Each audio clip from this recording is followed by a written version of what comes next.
आज के दिन अप्रैल में पूरे शुमाली अमेरिका में मुकम्मल सूरज ग्रहण देखा गया है। ऐसा सूरज ग्रहण 400 साल बाद दोबारा देखा जाएगा। ये मैक्सिको, टेक्सास से मैनी तक और कनाडा के बहर ओकियानूस के साहिल से लोगों ने बराह रास्त इस सूरज ग्रहण को देखा है।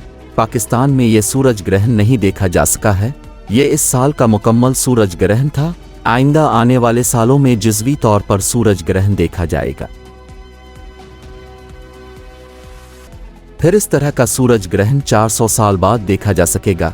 सूरज ग्रहण इस वक्त होता है जब चांद सूरज और जमीन के दरमियान से गुजरता है और सूरज को मुकम्मल तौर पर ढांप लेता है। दिन में आसमान इस तरह सियाह हो जाएगा जैसे रात हो गई हो। सूरज ग्रहण को देखने के लिए आंख की हिफाजत के बगैर बराह रास्त सूरज को देखना हरगज़ महफूज नहीं है।